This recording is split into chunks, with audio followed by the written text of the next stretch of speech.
Hi, this is Mike Gant, and this is the next installment on the series I'm doing on biblical living. And a couple of times ago, I talked about the duty of a man. Last time, I talked about raising children, one of the most important parts, one of the most important aspects of the duty of a man. And this time, I want to talk about what I have found to be the most critical skill that we as fathers need to teach our children. There's lots of skills we can teach them and lots of skills we should teach them. We teach, and this is, almost all of these things are things that fathers and mothers work together to teach their children. They divide and conquer. They take turns. They teach different things. But there's some things that a mother's best at teaching at, and some things a father's best at teaching at. And then there's some things just as a human being, you know better. Like there's things I know, and then there's a ton of things I don't know. I should try to teach my kids the things I know. If you're a handyman, you should teach your kids how to be a handyman around the house. I'm a pretty poor handyman, so I ain't got a lot to teach in that area. If you're a businessman, which is what I was most of my working career, teach your kids about business, teach them how to run a business, teach them just basic economics, how to understand that. If you're a baseball player, you can teach your kids baseball. It doesn't mean they have to become baseball players, but you got to teach them what you know. That dynamic between parent and child is one I should have cultivated a lot more, but I did do it some. And so I would encourage you to teach your children what you know. My father was a drill sergeant in the Marine Corps. He knew how to shine shoes. That wasn't the only thing he knew. He knew lots of things. But that's one thing in particular I'm remembering right at this moment. He taught me how to shine my shoes. And so whatever skill you have, teach it. But then there's fundamental things everybody's got to know. How do you brush your teeth? How do you clean up your room? How do you keep your clothes folded right and put away? And you got to teach these kids things. There are people who say, it's how you clean up your room is a sign of how you'll keep your life straight. And I think there's a lot of truth to that. And if you got somebody you can't get them to clean up their room, that's something you got to work on. That's their little piece of real estate, that little part of the world. Whatever they do as adults, their part of the world will look only as good as what it looks like when it's their bedroom and they're in complete control of it.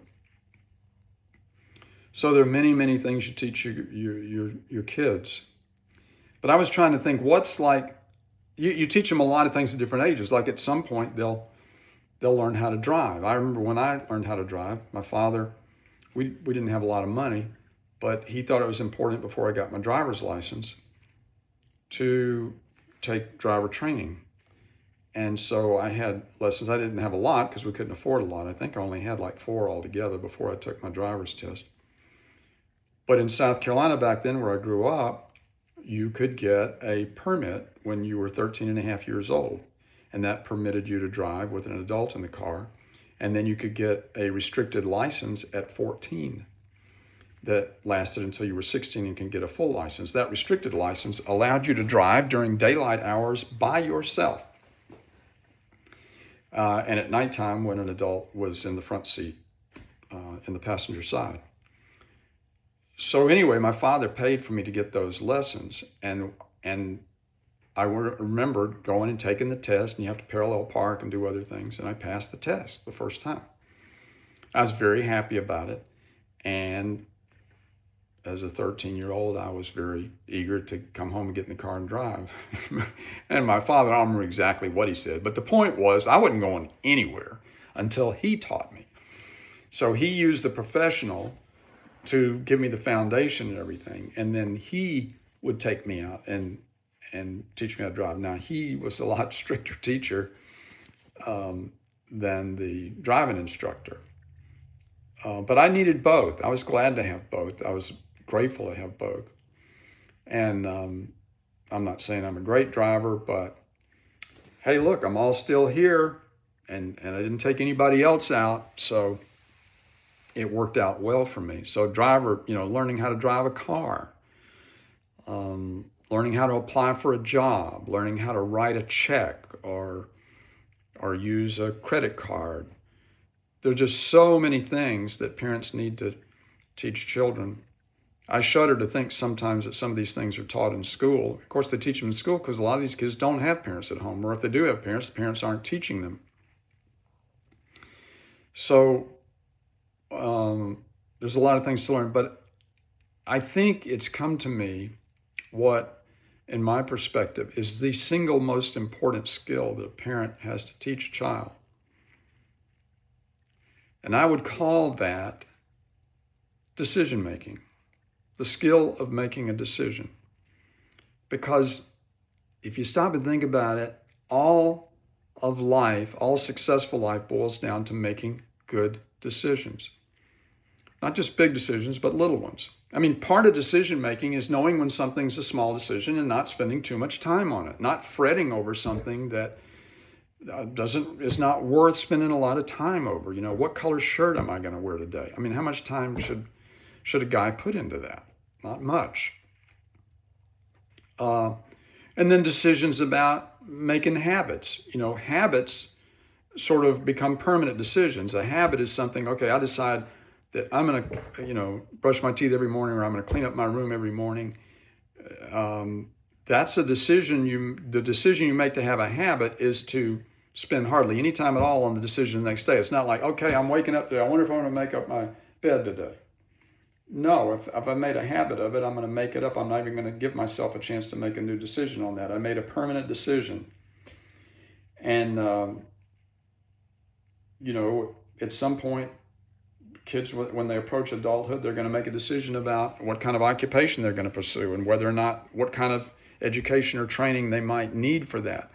When I was growing up, it was just sort of an automatic thing that you wanted to go to college. My father did not receive a high school degree, and it was very important to him that his sons graduate from college, because he saw firsthand how what he called the absence of that piece of paper cost him significantly in terms of opportunities in life. So he was determined that we were going to get that.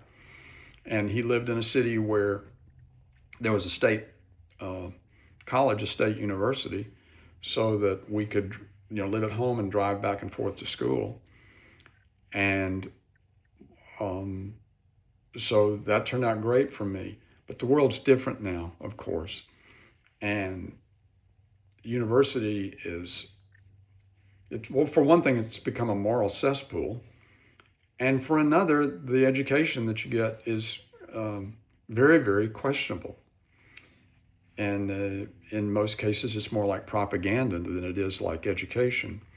But I don't want to digress too much on that. The point is that the closer you all are to infancy, the fewer decisions as a child you get to make, and the closer you are to adulthood, the more you make.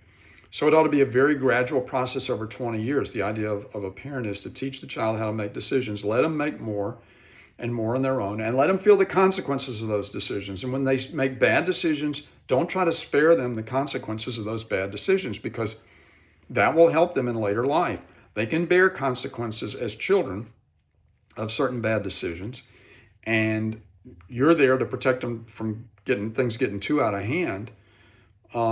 But as much as possible, let them make their own decisions and let them learn from their own decisions. Let them learn from the good ones and let them learn from the bad ones. And then there's this twist or this irony to this whole thing of decision-making being the most important skill, because it's a constant throughout that whole 20 years and really throughout all lifehood. You never get to a point in life where you're not making decisions. If you get to the end of your life and everybody else is making your decisions for you, your life is not ending well. I certainly don't want mine to end that way.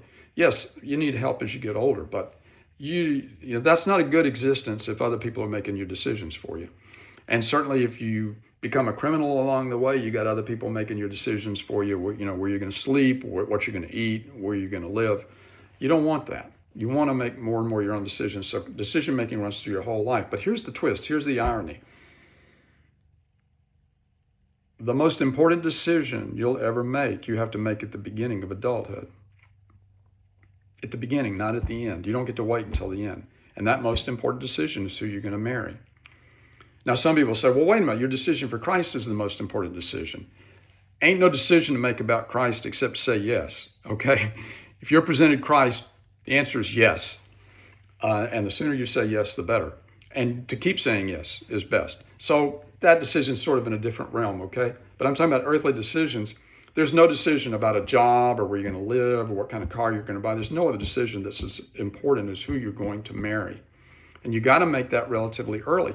So parents we have to have a sense of urgency in raising our children to cultivate their decision-making skill as early as possible and refine it as they go along, not think, okay, well, we'll get to that later. No, because you never know when that's going to come along. My wife and I were married when we were 20 years old, and I've never regretted marrying that young, and often wish we could have married sooner. But my father told me that he would kill me if I got married before I graduated from college. And I didn't think he was serious, but I didn't want to take the chance. So we scheduled our marriage to be 1 week after I graduated from college, and it was. Graduated from college on May 13th, 1972, got married on the following Saturday, May 20th, 1972. So you never know when you're going to meet that right person, and you've got to be ready to make that decision. And I think I'll say a little bit more about that next time. But let this be a good foundation. Your critical skill in raising a child is decision making.